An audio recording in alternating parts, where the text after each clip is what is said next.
American tourism is on life support thanks to Donald Trump's trade war, not to mention his threats to invade Canada, Greenland, and Panama. And now the downturn has claimed one more casualty, and it's way too appropriate. Welcome to Occupy Democrats. I'm David Reddish. Since the announcement of Donald Trump's asinine tariffs, financial experts have sounded the alarm that industries not even related to manufacturing could still feel a major impact. Among them, tourism, a major part of the American economy, especially in certain states. Take a look at how the trade war, especially Trump's actions toward Canada, have cut a chunk out of Florida's income.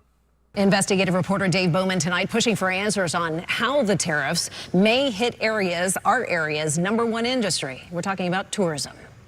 Even if tourism drops nationwide, that doesn't necessarily mean we'll take a hit here in South Florida and on the Treasure Coast. Sunshine and beaches bring tourists here. It drew many of these Canadians arriving at Palm Beach International Airport to 82-degree temperatures, wearing winter gear. It was very cold, freezing rain at home. Adriana Vukasic and her mother Sandra say anger at the tariffs and fear of a resulting economic downturn keeps some of their fellow Canadians at home and not on their Air Canada flight from Toronto. Emptiest that I've ever seen it. Yeah, very empty. It was pretty empty. Yeah.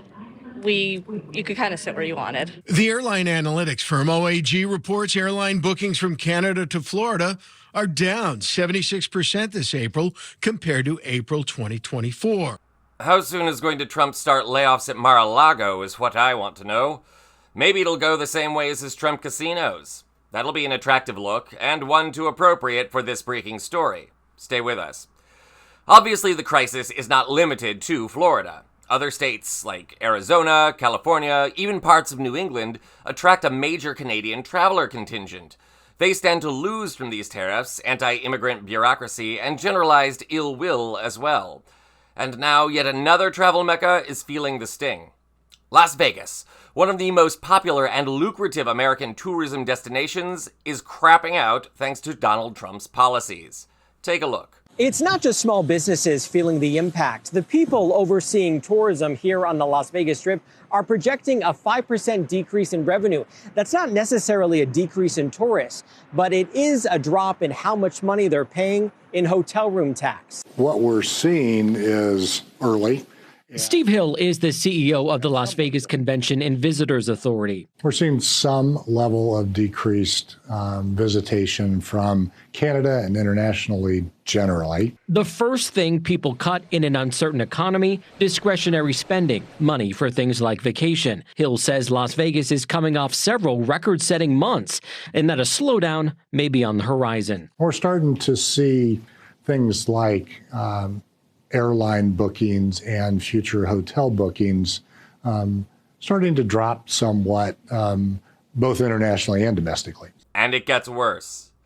The Las Vegas Review-Journal now reports that MGM Resorts, one of the largest companies operating in the city and owner of at least 9 Vegas mega resorts, is cutting its concierge staff at a handful of its most popular properties: the MGM Grand, the Signature, New York, Mandalay Bay, Park MGM, and Vdara. Now, in an official statement, MGM Resorts International has blamed the move on, quote, changing guest preferences. In other words, people are more likely to book their own dining, shows, or other activities that concierges used to book themselves. At the same time, recent social media posts show Vegas relatively quiet. The announcement also marks the latest in an ongoing series of layoffs that began earlier this year. Bookings and tourism have seen a sharp drop-off in recent months. Now, in fairness to Trump, this downturn also may have something to do with the cost of visiting Las Vegas. Once known for its affordability, the past 15 years have seen costs in Vegas skyrocket.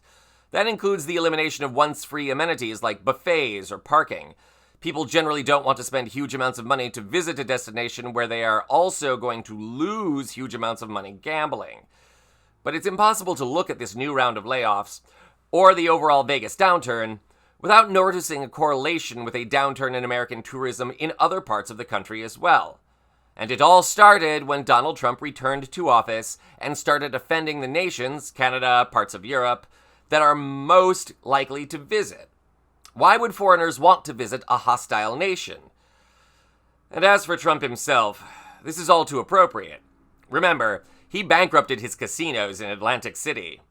It looks like his next conquest will be Las Vegas, which, again, begs the question. How long does this have to go on before American lawmakers, including those in the Republican Party, say enough is enough? For the love of Uncle Sam, people, this is our nation's honor at stake, not to mention her economic livelihood. Tell Trump enough is enough, and if that won't stop him, then kick him off the train. You want to make America great again. Cure her of the cancer called Trump that is currently spreading into everything.